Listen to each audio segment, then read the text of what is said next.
Good morning सर्वांना. मी सविता माझ्या daily ब्लॉगमध्ये तुम्हा सर्वांचं खूप खूप स्वागत करत आहे आणि दिवाळी पाडव्याच्या सर्वांना हार्दिक शुभेच्छा. सुरुवातीला आज दिवाळी पाडव्याचा दिवस आहे. 3:30 मुहूर्तातला हा पण एक मुहूर्त आहे आणि ह्याची आता सकाळ सकाळची आमची गुढी म्हणजे जशी गुढीपाडव्या असतो ती म्हणजे 3:30 मुहूर्तातला मोठा मुहूर्त गुढीपाडव्याला असतो, तसाच हा दिवाळी पाडव्याला सुद्धा असतो आणि दसऱ्याला सुद्धा असतो. दसऱ्याच्या नंतर येणारा हा दिवाळीतला पाडवा असतो आपला. काल लक्ष्मीपूजन झालं. लक्ष्मीपूजनच्या नंतरचा दुसरा दिवस म्हणजे हा दिवाळीचा पाडवा असतो. याच दिवशी आज इथून पुढं आता भाऊबीज वगैरे सुरू होते उद्याच्याला. असा हा आपला 3:30 मुहूर्तातला एक मुहूर्त, याला पण मान्यता आहे आपल्या ह्या पाडव्याला सुद्धा.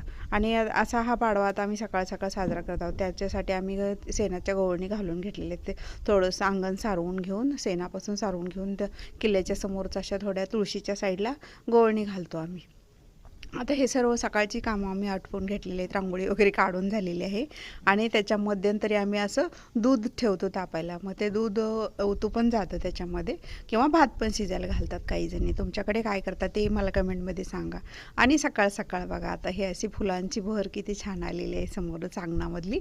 आणि खरंच म्हणजे गावाकडचं अंगण खरंच छान असतं आणि एकदम नेचर बघा ना किती सुंदर आहे. अशी हलणारी डुलणारी फुलं पाहून सकाळ सकाळ किती सुंदर आणि छान वाटते सकाळची सुरुवातच.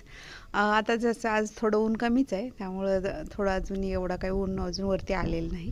पण आज काल थोडा पाऊस आल्यामुळं किती असे फ्रेश फुलं झालेत बघा. हे खूप सारे फुलं उमललेले आहेत आणि असेच हे दिवस रोज उमलतात. रोज असेच हे देवपूजेला आवश्यक तेवढी घेतली जातात आणि बाकीचे इथंच दिवसभर अगदी हे अगदी अंगणाची शोभा वाढवत असतात हे फुलं.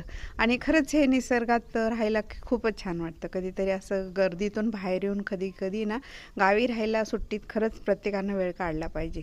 अशी ही आपली गावाकडची सुरुवात असते बघा. पाना फुलांच्या उमलण्यापासूनच आपली सकाळची सुरुवात होते आणि छान वाटतं यांना बघून. असं मन प्रसन्न वाटतं दिवसभर. अगदी ह्यांच्यासारखीच प्रत्येक माणसाला इथं शेतात काम करण्यासाठी सुद्धा एनर्जी येत असावी असं या फुलांना बघून वाटते.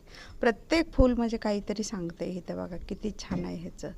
असं हे निसर्गाचं एक मानवाशी जोडलेले खूप अतूट नातं आहे.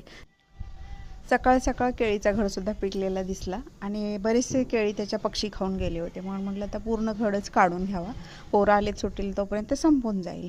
आता अशी ही आमची सकाळ गेलेली आहे बघा गुढीपाडव्याची. खूप छान आणि सुंदर. तुमची सकाळ कशी गेली मला ते नक्की कमेंट करून सांगा आणि माझे व्हिडिओ पूर्ण पाहत राहा. आणि व्हिडिओ पाहिल्यावर तुम्हाला आमचे व्हिडिओ कसे वाटतात तेही नक्की कमेंट करून सांगा. व्हिडिओ पाहिल्याबद्दल धन्यवाद.